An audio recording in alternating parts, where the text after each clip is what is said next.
Come on, Chiefs!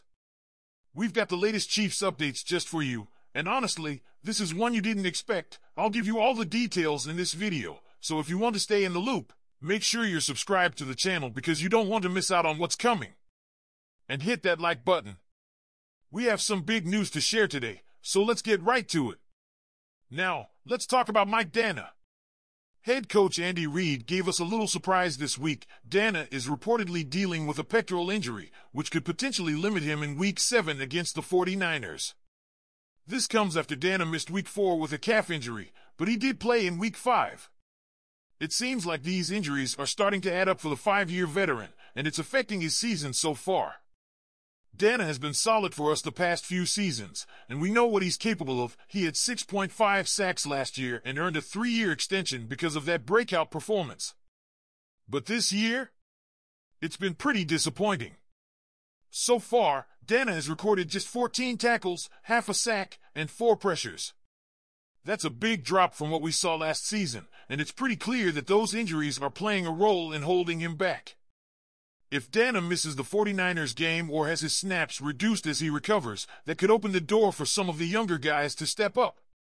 Our 2023 first-round pick Felix Anudike-Uzomah has been quiet so far, but this could be his chance to show what he can really do. Along with Malik Herring and George Karlaftis, we could see a new-look defensive line next game. And don't forget, when Charles Omenihu returns to the field, Danna's spot in the rotation could become even more in question. That said, we all know that Kansas City's defense is still the best in the NFL. Even with Danna not playing at 100%, this unit has been dominant. But having him healthy and back to his prime would only make things better. Hopefully this is just a minor issue, and if he does play against the 49ers, don't be surprised if the coaching staff manages his snaps carefully to ensure he's fully healthy for the final stretch of the season. So what do you think, Chiefs fans? Are you worried about Mike Danna's injuries affecting our defense in the long run, or do you think this is the perfect opportunity for Felix Anudike-Uzomah to step up and show us what he's got? Leave your thoughts in the comments below. It looks like head coach Andy Reid has a tough decision to make regarding our running back situation, and it's a personal one. We're all waiting to hear if Clyde Edwards-Helaire will return to the team after dealing with a non-football related illness that has kept him out of action since the beginning of the year. Now, this isn't just any illness. Edwards-Helaire opened up about his battle with PTSD, which has plagued him since 2018. As a result, he has been placed on the non-football injury (NFI) list, meaning he has not been able to practice or play since Week 1. Andy Reid made it clear that he has not made a final decision yet, but he plans to speak with Clyde in person before making any public statements. He wants to sit down with him first, which makes perfect sense considering the nature of the situation. Edwards-Helaire has until October 23rd to be added back to the active roster, or he could be out for the rest of the season on injured reserve.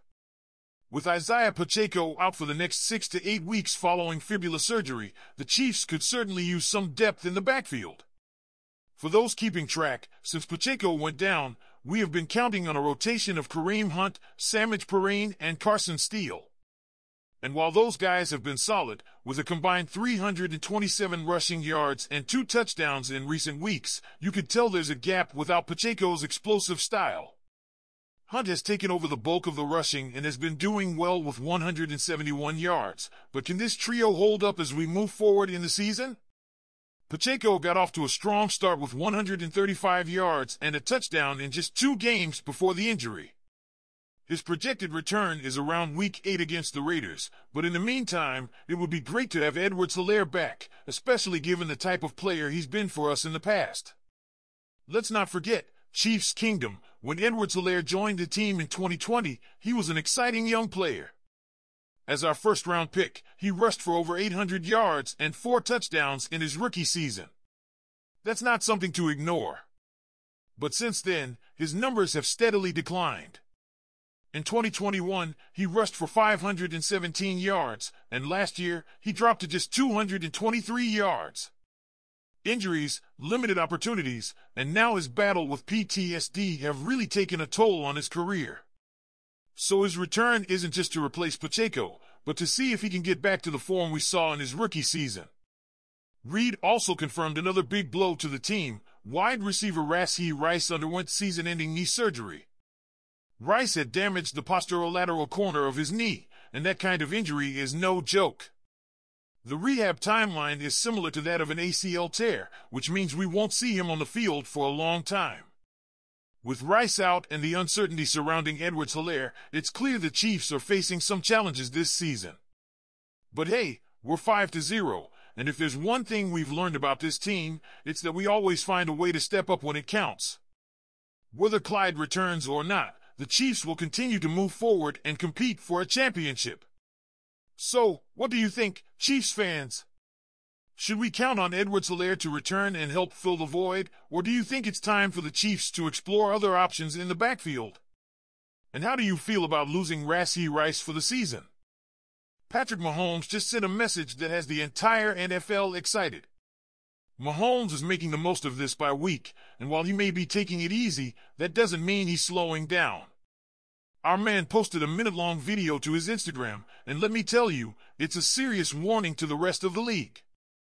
If you haven't seen it yet, you need to check it out.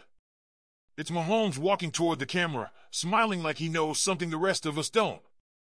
The video jumps to highlights from the Chiefs' dominant 26-13 win over the New Orleans Saints on Monday Night Football. We see Mahomes doing what he does best, throwing the ball to his teammates, making insane plays, and that now famous spin move that left everyone, including the live TV viewers, absolutely stunned. It was vintage Mahomes, and he's clearly letting everyone know he's not here to slow down anytime soon.